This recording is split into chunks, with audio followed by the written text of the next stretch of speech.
வணக்கம் ஸ்டூடெண்ட்ஸ். இன்னைக்கு CLAT 2022 பேப்பரோட லாஜிக்கல் ரீசனிங் சொல்யூஷன்ஸ் பார்க்க போகிறோம். இந்த எபிசோடில் நம்ம பேசேஜ் 6 பார்க்க போகிறோம். இந்த பேப்பரில் தான் ஃபைனல் பேசேஜும் கூட. ஓகே, ஸோ ஃபஸ்ட்டு நம்ம பேசேஜ் படிச்சுக்கலாம். பேசேஜ் படித்த பிறகு நம்ம லைன் பை லைன் எக்ஸ்ப்ளனேஷன் பார்த்துட்டு நம்ம ஒவ்வொரு கொஷின்ஸாக போவோம். Passage 6. Two recent developments have brought India's reliance on fossil fuels into sharp focus: the Russia-Ukraine conflict and the consequent surge in crude oil prices roiled the economy. Separately, the most recent IPCC report on climate highlighted the energy sector's large contribution to global warming. Both these developments need to be located in the context of India's pledge to get to net zero carbon emissions by 2070. Meeting this pledge requires an overhaul of both the logistics and electricity sectors to reduce reliance on fossil fuels. Transitioning to renewables in energy is an important part of the solution. Within renewables, solar energy has been lavished with policy support. However, it won't be enough to meet the targets. Anil Kakotkar, former chairman of Atomic Energy Commission, had written that India cannot meet its net zero commitment without nuclear power. He is right. It's an area where India was off to an early start, developed relatively high indigenous capabilities in relation to other sectors, but subsequently let the ball drop. Today, nuclear power contributes to a mere 3% of the total electricity generated and has a capacity of 6,780 megawatts. After the early euphoria of the India-United States civil nuclear deal, progress has been disappointing. The deal did open the pathway to a stable supply of uranium ore from Kazakhstan and Canada. However, the design of the subsequent bill on civil liability for nuclear damage killed the prospect of participation of Western firms. India's main partner today is Russia, which sidestepped the bill through intergovernmental agreements. So, நம்ம இப்போ line by line இதை பார்ப்போம். Two recent developments have brought India's reliance on fossil fuels into sharp focus. அதாவது ரெண்டு ரீசெண்டான இப்போ சமீபத்தில் நடந்த developments முன்னேற்றங்கள் இந்தியாவோட ரிலையன்ஸ் அதாவது சார்பு முன்னேற்றங்கள் இந்தியாவோட சார்பு எது மேலே இருக்க சார்பு? ஃபாசில் ஃபியூவல்ஸ் மேலே இருக்க சார்பு. ஃபாசில் ஃபியூவல்ஸ்னால் என்னெல்லாம் வரும்? நம்மளுக்கு தோண்டி எடுக்கப்படும் ஃபியூவல்ஸ், க்ரூட் ஆயில், பெட்ரோல் அதெல்லாம் வருது, அப்புறம் கோல், அதெல்லாம் நம்மளுக்கு ஃபாசில் ஃபியூவல்ஸில் உள்ளடங்கும். இன்டு ஷார்ப் ஃபோக்கஸ் முன்னிலைக்கு கொண்டு வருது. த இந்தியா யுக்ரைன் கான்ஃப்ளிக்ட் சண்டை அண்ட் த கான்சிக்வெண்ட் அதிலிருந்து ரிசல்ட் ஆகிற சர்ஜ் அதிகரிப்பு in crude oil prices roiled the economy. Roiled அப்படின்னா டர்பியூலன்ஸ் அப்படின்னா மாற்றம், அழிக்கும் மாற்றம், சீரை பாதிக்கும் மாற்றம். ஓகேவா? Separately, the most recent IPCC report on climate highlighted அப்படின்னா எடுத்து காட்டியிருக்காங்க தி எனர்ஜி செக்டர்ஸ் லார்ஜ் கான்ட்ரிபியூஷன், பங்களிப்பு டு குளோபல் வார்மிங். ஸோ இந்த செக்டர் குளோபல் வார்மிங்க்கு அதிக பங்களிப்பு தருது. Both these developments need to be located in the context of India's pledge உறுதிமொழி to get to net zero carbon emissions by 2070. Okay, so இந்த ரெண்டு முன்னேற்றமும் என்ன பண்ணணும்? கான்டெக்ஸ்டில் வச்சு பார்க்கணும். ஆக்சுவலாக அது எந்த இடத்துல எந்த மீனிங்கில் சொல்கிறாங்கன்னு அதை வச்சு பார்க்கணும். Located in the context. எந்த கான்டெக்ஸ்டில் வச்சு பார்க்கணும்? எதில் மீனிங் வச்சு பார்க்கணும்? இந்தியாவோட உறுதிமொழி டு எண்ட் எமிஷன்ஸ் பை 2070. என்ன எமிஷன்ஸ்? Carbon emissions. இப்போ நம்ம க்ரூட் ஆயில், பெட்ரோல், டீசல் என்ன பண்ணாலும் நம்மளுக்கு கார்பன் எமிஷன்ஸ் வரும். அதாவது கார்பன் மோனாக்சைடு வரும், கார்பன் டை ஆக்சைடு வரும். மீட்டிங் திஸ் பிளெட்ஜ், இந்த உறுதிமொழியை நம்ம வச்சுக்கிறதுக்கு requires an overhaul, ஒரு மாற்றம் வேணும். எதுக்கு? both the logistics and electricity sector to reduced reliance on fossil fuels. logistics அப்படின்னா இங்க போக்குவரத்து அதை பற்றி சொல்கிறாங்க. அண்ட் எலக்ட்ரிசிட்டி செக்டர்ஸ், எலக்ட்ரிசிட்டியும் நம்மளுக்கு நிறையா வந்து ஃபாசில் ஃபியூல்ஸ்லேருந்து வருது, கோல் பேர்ன் பண்ணி வருது. ஸோ மீட்டிங் திஸ் பிளெஜ், இந்த வாக்குறுதியை நம்ம வச்சுக்கிறதுக்கு என்ன பண்ணணும்? மாற்றம் கொண்டு வரணும். இதில் லாஜிஸ்டிக்ஸ், அதாவது போக்குவரத்து செக்டர், மற்றும் எலக்ட்ரிசிட்டி, மின் காந்த சக்தி செக்டர்லேருந்து, மின்சக்தி செக்டர்லேருந்து, to reduce reliance on fossil fuels. So fossil fuels மேலே இருக்க சார்பை குறைக்கணும் இந்த ரெண்டு செக்டரும். ட்ரான்சிஷனிங், மாற்றம் to a renewable energy is important part of the solution. So நம்ம வந்து ரினியூவபிள் எனர்ஜிக்கு மாற்றம் ஏற்படுத்துறது வந்து மாறுறது, ஃபாசில் ஃபியூவல்லேருந்து ரினியூவபிள் எனர்ஜிக்கு. நம்மளுக்கு wind turbine energy, water turbine energy, nuclear energy, அதெல்லாமே ரினியூவபிள் எனர்ஜியில் வரும்.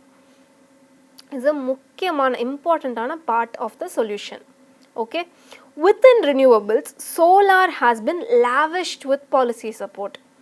அதிகப்படியாக ஆடம்பரம் அப்படின்னு சொல்கிற அளவுக்கு அதிகப்படியான சப்போர்ட், பாலிசி சப்போர்ட் இருக்குது சோலார் எனர்ஜிக்கு. ஆனால் however it won't be enough to meet the டார்கெட்டை மீட் பண்ணுறதுக்கு அது பத்தாது.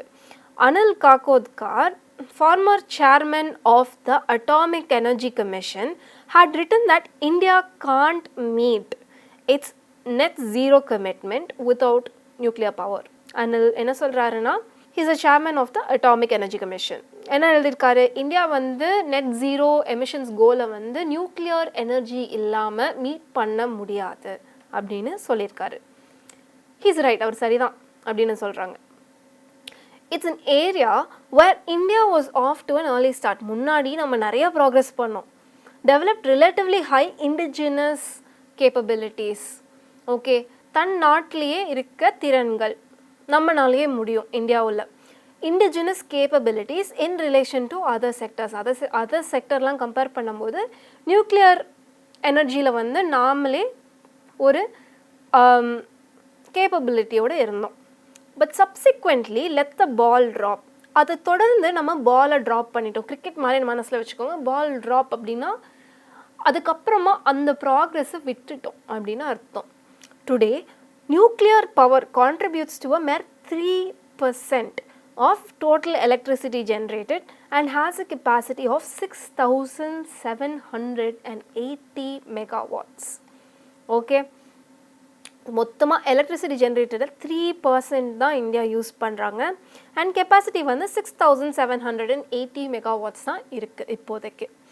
ஆஃப்டர் த ஏர்லி யுஃபோரியா அப்படின்னா சந்தோஷம் of the India United States civil nuclear deal, progress has been disappointing.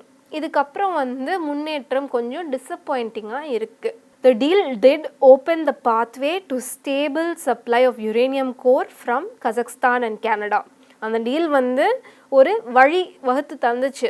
Okay, எதுக்கு? ஒரு steady supply of uranium from Canada and கசக்ஸ்தானுக்கு. ஆனால் the design of the subsequent bill on civil liability for nuclear damage killed the prospect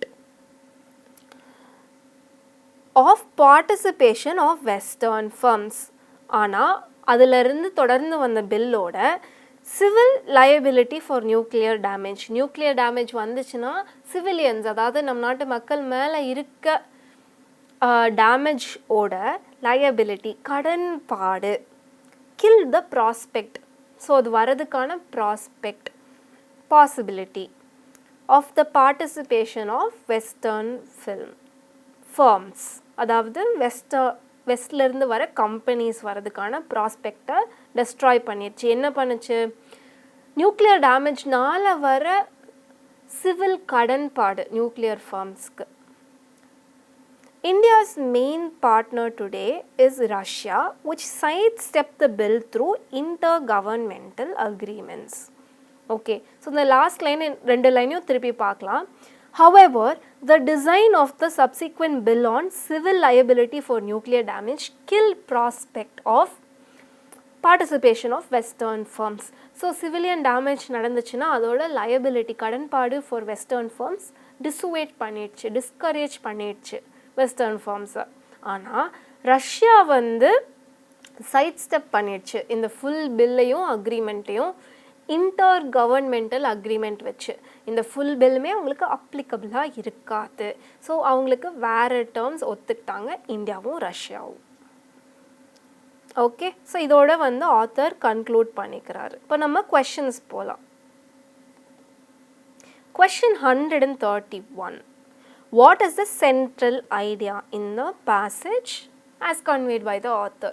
ஓகேவா, central idea என்ன பேசேஜில் author சொன்ன வழியில். Options பார்க்கலாம். India needs to increase the use of nuclear power. India வந்து nuclear பவரோட யூஸை அதிகப்படுத்தணும், இது வந்து ஹை பாசிபிலிட்டி. ஸோ எல்லா ஆர்கியூமெண்ட்ஸுமே இந்தியாவோட need to increase nuclear power, renewable energy, fossil fuels emission குறையும், அந்த மாதிரி நிறைய ரீசன்ஸ் தராங்க. இது வரதுக்கு பாசிபிலிட்டி அதிகம். Logic and emotions go hand in hand. இது நம்மளுக்கு பேசேஜுக்கு சம்மந்தமே இல்லை, இது வராது. Logic taking a back seat over utility, இதுவும் வராது. Logic and benefits can never be understood together, இதுவும் நம்மளுக்கு வராது. pretty straightforward answer. நம்மளுக்கு ஆப்ஷன் ஏ தான் கரெக்டான ஆன்சராக வரும். Question 132. According to the author, which of the following measures will not help India achieve its pledge of net zero carbon emissions by 2070? Okay, so author பொறுத்த மட்டும் எது வந்து India உறுதிமொழியை வச்சுக்கிறதுக்கு ஹெல்ப் பண்ணாது? எந்த உறுதிமொழி ஃபாசில் ஃபியூவல் எமிஷன்ஸை குறைக்கிறது. ஓகேவா, வில் நாட் ஹெல்ப், இதை நம்ம முக்கியமாக பார்த்துக்கணும். ஓகே, லாஜிஸ்டிக்கல் சேஞ்சஸ், அதாவது போக்குவரத்து இண்டஸ்ட்ரியில் இருக்க சேஞ்சஸ் வந்து டெஃபினட்டாக ஹெல்ப் பண்ணும். ஏன்னா அது நல்ல எமிஷன்ஸ் கொடுக்குது. அவங்க வந்து ரினியூவபிள் சோர்ஸஸ்க்கு மாறணும் அப்படின்னு ஆத்தர் சொல்லியிருக்காரு. ஸோ இது வந்து will help. Changes in the electricity செக்டரும் நல்லா ரிலை ஆகுது ஃபாசில் ஃபியூல்ஸ் மேலே. ஸோ இதுவும் வந்து ஹெல்ப் பண்ணும், positive changes. Reduction and use of solar பவரோட யூஸ் குறைச்சா ஃபாசில் ஃபியூல்ஸ் மேலே இருக்க சார்பு அதிகமாகும். அதனால அதோட ரிடக்ஷன் வந்து will not help. Increase in the use of nuclear power. So nuclear power increase பண்ணோன்னா நம்ம ஃபாசில் ஃபியூல்ஸ் யூஸ் பண்ண வேண்டிய அவசியம் குறையும். அதனால it will definitely help in India keep up the reduction அந்த பிளெட்ஜ், அதாவது உறுதிமொழி, நாங்கள் ஃபாசில் ஃபியூல்ஸ் எமிஷன்ஸ் குறைப்போம் அப்படிங்கிறதுல. ஸோ நம்மளுக்கு ஆப்ஷன் சி தான் சரியாக வரும், ஏன்னா நம்ம வில் நாட் ஹெல்ப் தான் பார்க்குறோம். Question 133. According to the author, which of the following is not the effect of India's reliance on fossil fuels? So, author பொறுத்த மாட்டில் எது வந்து இந்தியாவோட சார்பு ஃபாசில் ஃபியூல்ஸ் மேலே இருக்க சார்போட எஃபெக்ட் கிடையாது அப்படின்னு பார்ப்போம். குளோபல் வார்மிங், நான் நிறைய ஃபாசில் ஃபியூல்ஸ் பர்ன் பண்ணேன்னா நான் டெஃபினட்டாக குளோபல் வார்மிங்க்கு கான்ட்ரிபியூட் பண்ணுவேன். அதனால டெஃபினெட்லி ஒரு effect. Increase in crude oil prices. Okay, நான் வந்து க்ரூட் ஆயில் ப்ரைஸஸ் வந்து இன்க்ரீஸ் ஆகணும் நிறையா ஃபாசில் ஃபியூல்ஸ் யூஸ் பண்ணினேன்னா. ஸோ நம்மளுக்கு இதுவும் ஒரு எஃபெக்ட் தான். Relations with the Middle East. Okay, relations with the Middle ஈஸ்ட்க்கு நிறையா காரணிகள் இருக்கும், இதுதானே நம்ம பின் பாயிண்ட் பண்ணி சொல்ல முடியாது. So it may not be an effect. Less reliance on renewable sources of power. So நிறையா ஃபாசில் ஃபியூல்ஸ் யூஸ் பண்ணோன்னா எனக்கு renewable sources of power use பண்ணுறதுக்கு அவசியம் குறையும். So this is an effect of me using a lot of fossil fuels. அதனால நம்மளுக்கு C தான் சரியான ஆன்சராக வரும்.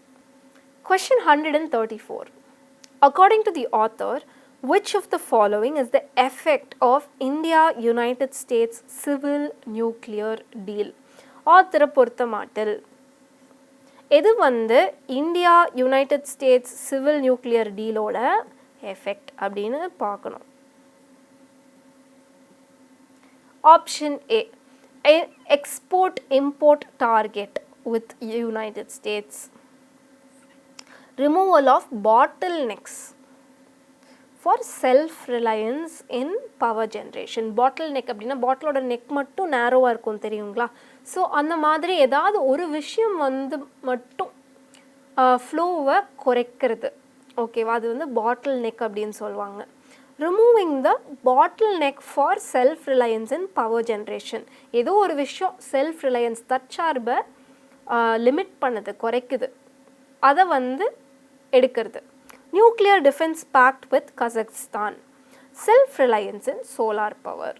So India United States civil nuclear டீலோட எஃபெக்ட் எது எது அப்படின்னு பார்க்கணும். Nuclear pact with Kazakhstan possibly and effect, possibility இருக்குது. இது நம்ம டைரெக்டாக அதிலிருந்து படித்தோம். Removable of bottleneck for self reliance in power generation possibly.